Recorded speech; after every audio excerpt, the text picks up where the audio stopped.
It's nice to be able to say good evening, everybody, while the sun is still shining outside. Hasn't really felt like Ireland in a while around here.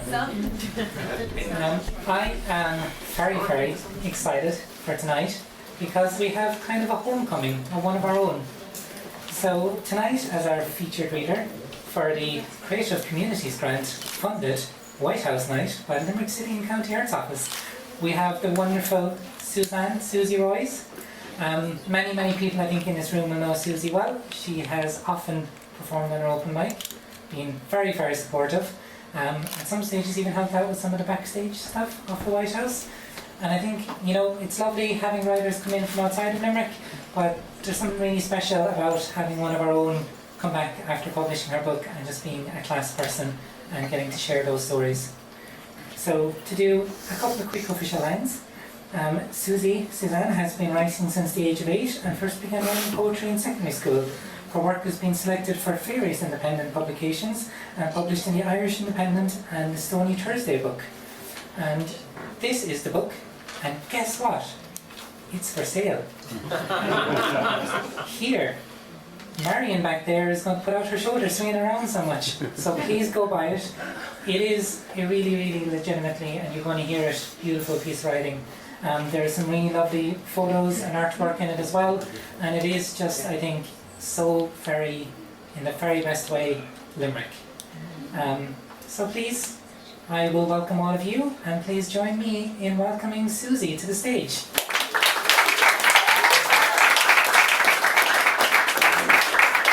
Hi everyone. Thanks so much, Lauren, for that lovely introduction. Can I move this up? Can I move it lower? Up, just like... Yeah, perfect, thank you. I owe a lot, with this book I owe a lot to the revival team, to Lauren and Adore and Ed, for helping me write the bios in the back, and just flipping through this book again and trying to pick what I'm going to read today. I'm just reminded what a great job everyone did, so thanks again to the team at Revival for helping me with this. It means so much. The first one I'm going to read is called Boiling Point.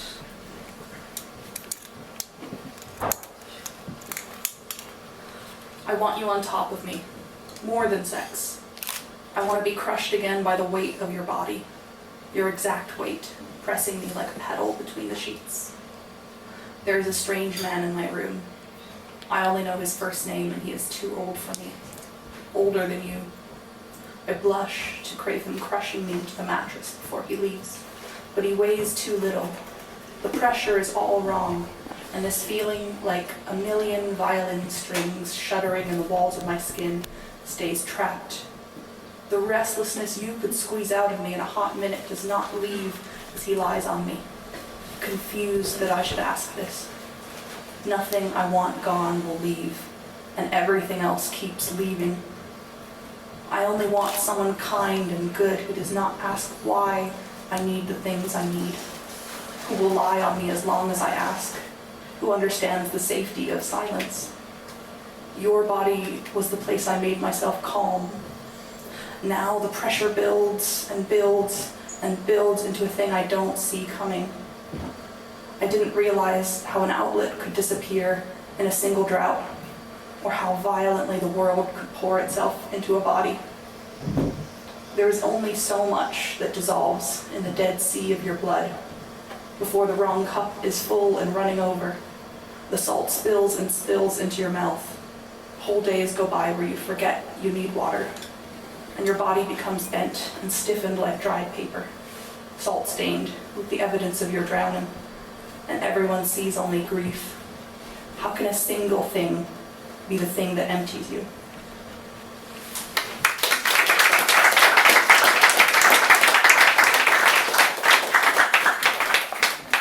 This one's called The Stranger. I want to act as though no one's watching, but the trouble is, there's always someone watching, even when there's not. There's someone watching from the inside out, and I couldn't tell you whether it's one or both of my parents, or some or all of the kids from my school and their older brothers, or the last teenager at the deli who watched me order a whole sandwich, or the man at the gym in the tight white shirt watching my second attempt to mount the stationary bike.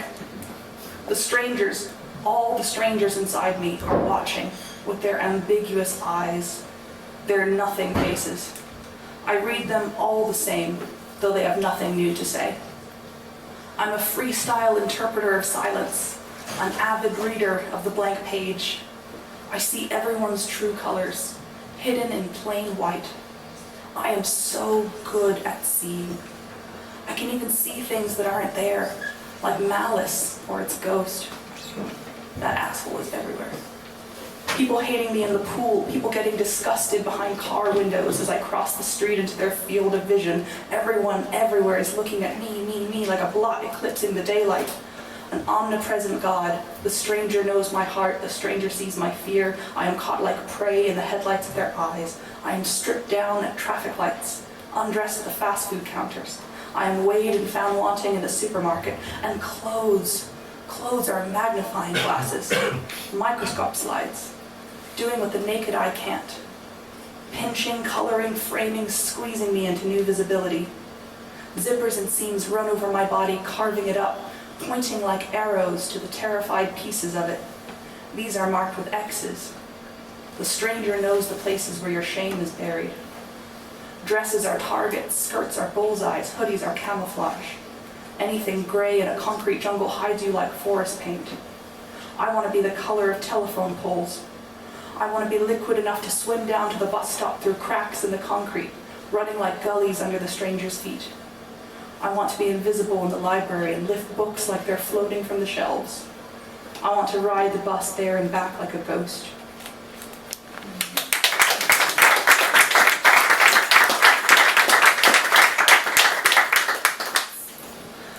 This one's called Steady Things. At the toss of a coin, you lose a year to a beautiful boy. Heads is freedom, tails is fear, both are a kick to the groin. You've come to understand that even in your prime, a face like yours is minted in the dozens for a dime. Love was never guaranteed, though all this time you've been collecting it like rent. Your tenants left through walls you never bothered to repair. Tight-fisted with your compromise, declaring enemies and sides. In war they say all's fair. You took your lover's flesh like debts, committed them like sins. You were a landlord and a warden and a tempest in a teacup full of gin. There's less of taste in you than hunger. Didn't love come so much easier when you were younger? You could weigh it up on scales. You could crush it like a rose. You cut it up and lined it up and sent it up your nose. You lit it up and smoked it all and threw it up like bile. You woke up with love crusted on your cheek into a smile.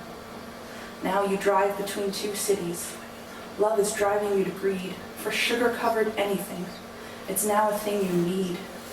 So you burrow and you dig into his bones where you can nestle, crush your body in his mortar like your heartbeat is a pestle.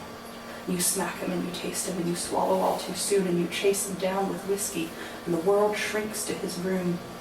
And you get up at noon for Sunday breakfast, knowing that you're eating up his love too fast, your greed will never let it last, and your hunger is an animal grown with love like blood scent in its nose. In the morning you make tea and hollow chatter over pancakes, porridge, yogurt, anything but war, what does it matter? As long as love is guaranteed and full of maple syrup. Oh, put it in my mouth. More love is all I need.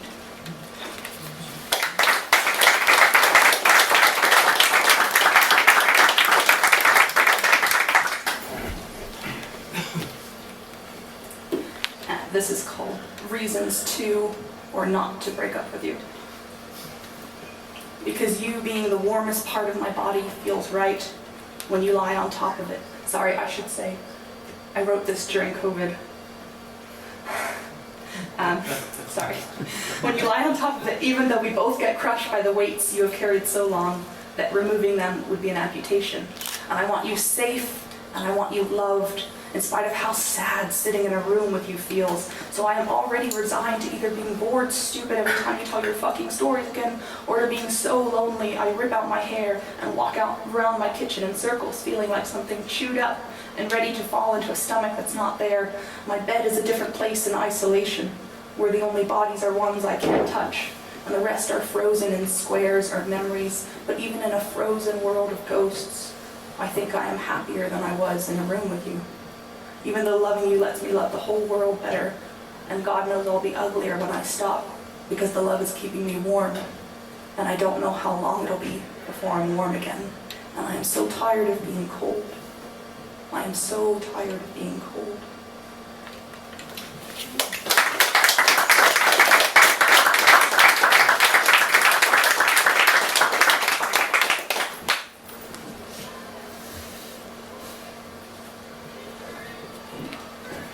This is called Spoons. The parting feels unnatural, like leaving the front door and stepping into the day exposed. I want to bring you with me like the shirt on my back, matched to my blood heat and worn in by sleep. We move very little in the bed. Here and there, limbs lifting like shirt tails in the wind. Your arm settling fast into its old stillness. You lie along my shoulders like a tailored thing. There are no wrinkles here. We are smooth pressed and warm, just right.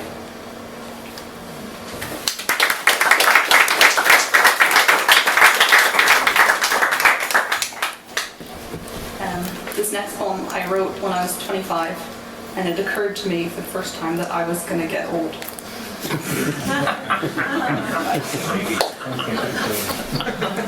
It's called You'll Meet a Stranger in the Mirror. Not a dramatic title at all. The first wrinkles appear. They reach blindly, touching the outline of your face. Hello, new friend. Hello. Though your face feels like an old friend's, everyone we've altered started smooth and wet like yours. You have a lovely home. More of us are coming soon. The writings on the wall, here, here, and here, will carve your prophecies into your forehead, heartbreak in the folds of your throat, joy around your eyes in hieroglyphs that dance when you laugh.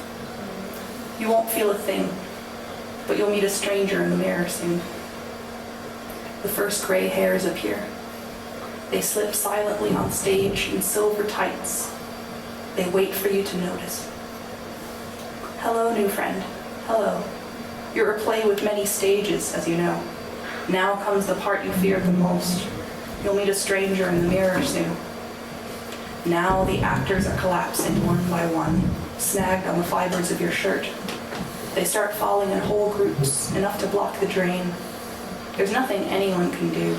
You'll meet a stranger in the mirror soon. And some of them will reappear on stage in white. This is tragedy that cleanses like a rising sea. It's baptism by inches. Here comes the washing of a generation, the renewing of unholy ghosts. Hold fast. Somehow you'll age your way to grace or not. Either way, you'll meet a stranger in the mirror soon.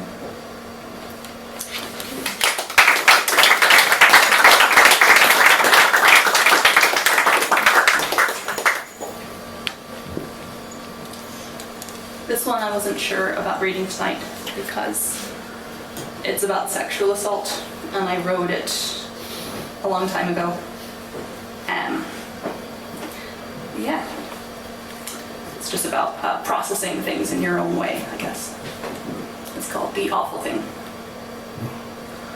I know an unusual number of facts about the different laws around the world on rape.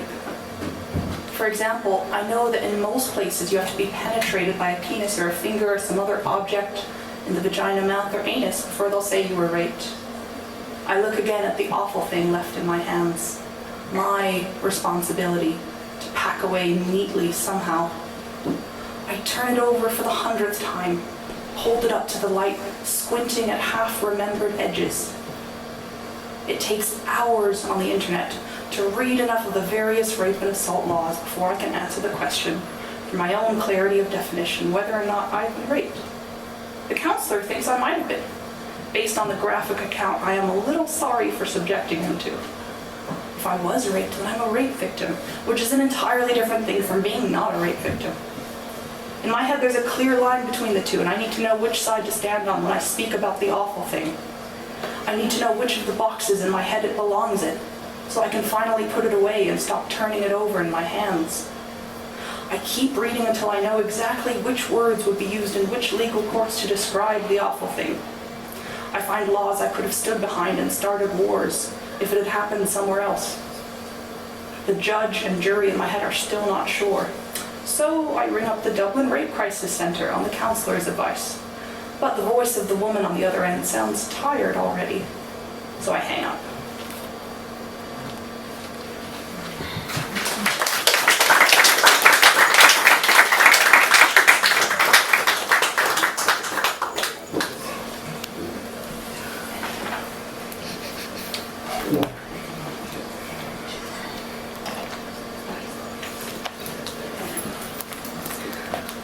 This one is called Your 20s at Twilight. I guess it's about trying to capture like the romance of your youth while it's still happening. Your 20s at Twilight. We are impressionists in a panic, running to paint the light before it changes. Here in this waning moon country, where the silver apples have teeth marks. It is all so porous. Days become lace, and I, a grasping child, ache for the delicate things out of my reach. I sit on the stone steps at Harvey's Quay, watching the swans slap at the thick blue air over the water. The city is waking up for the night. Yellow bulbs, like strung marigolds, bloom by the water. Munster rugby flags drop from apartment windows in tatters, lifted on the summer's lazy baby breaths. I have a horrible headache. All I want is to be home in bed with painkillers, but I sit on the old stone steps between the history and the fag butts and the graffiti that says Anthony Hart's Belinda until the light has finished changing. I stand up, creaking, and walk a little. The evening is a long blue river running between the buildings, swilling silently around corners. The spray lighting in strangers' eyes like white droplets washing the world new again. A pearlescent vernix that frightens me with its slippery perfection. I drift, ebb, and bump into bright things, romanticizing everything.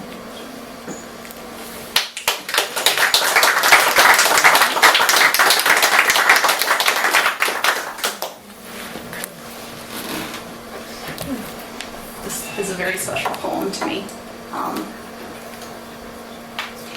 It's called When We Are Lying Side by Side. I like to touch the dip in your chest where your heart is and pull your palm over my own. It's where I feel the proof of you the most. You hold me like a wound that needs closing. I do not feel giddy or head over heels this time. I am sober as daylight, naked as water. There is no candlelight, no softened lines. We make no attempts to hide our silhouettes this time, and there is no lying. We are not electric. You are not flame, lightning, or trumpets. You are not fanfare, the beginning or the end. You are only a man with broad shoulders, the soft thing I come back to when my work is done. Yours is the only pulse I really like listening to. We are not the dream, only a kind of small miracle, the kind I believe in now.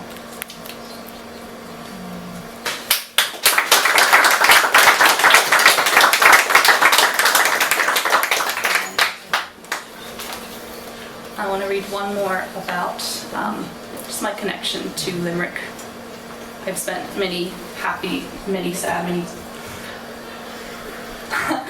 I've spent many years in Limerick, some happy, some sad, some very difficult, but it's a city that is, I don't know, I have such a strong connection to.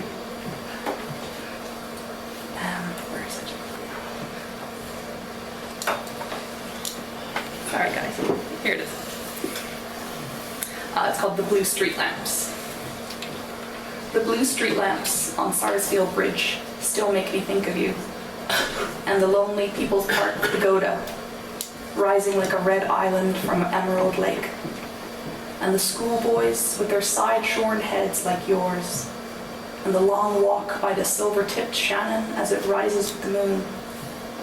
I think of you when I see smoke rising from twin chimneys, like a two-fingered salute to the winter sky. In Limerick City, I think of every happy thing that found me here. How the happiest thing was you. And I'll read one more.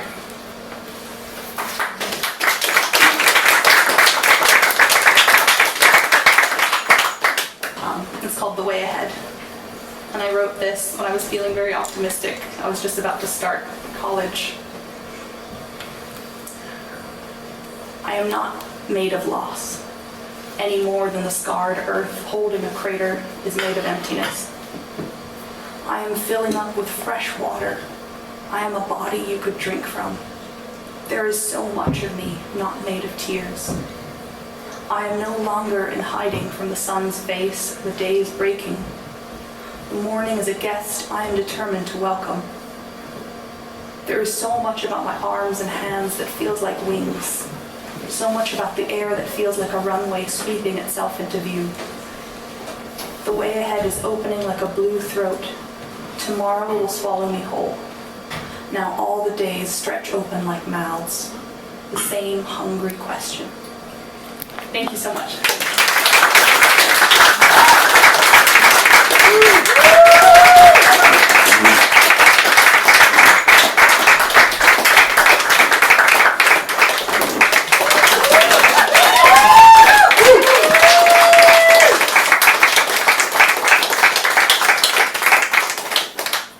Thank you for coming home, Suzy. You're welcome here anytime. That was so lovely. I really, really appreciate it. And I think your description of, like, I suppose for a lot of us Limerick, there's happy years, there's sad years, there's difficult years, but Limerick is a big part of us, a big part of the White House, and again, I think your book just really captures that beautifully. Marion was giving me a hint there, waving her arms. The books are for sale. Christmas is only 6-7 months away.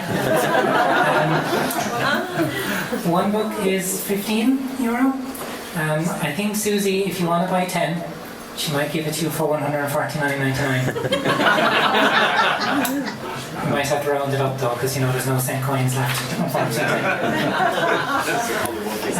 As we have the tradition in the White House, we have a beautiful poster of Suzy with slightly longer hair, but it's still Suzy, don't worry. We will be passing this around with a pen. If anyone would like to share a very short note about how much they enjoyed the performance, and just say hi to Suzy, and we will give it to her at the end of the night. And other than that, we have a very exciting actually, sorry, before I finish, do you want to, as you can see tonight, we have no chairs left, and there's people standing up. But in the, okay, there's a couple of chairs left. In Limerick, there's a very wonderful, growing poetry community of people writing and sharing their work, and just like it is here, having this most wonderful kindness and sense of community and sense of storytelling. But because we have no chairs left, Emmy and Suzy also have another poetry night in Limerick to help expand the network once again. If you want to say, Suzy, when the next one might be? Sure. It's called Read the Room, and it's in the Wickham, and our next event is on June 18th. That's a Thursday. And we start at 7:30 p.m. Everyone's welcome, beginners, experts, in between. Yeah, it's great crack, so yeah, come. So take a break, buy a pint, buy one of Suzy's books, and we will see you in 5 minutes for the open mic. Thank you so much, everybody.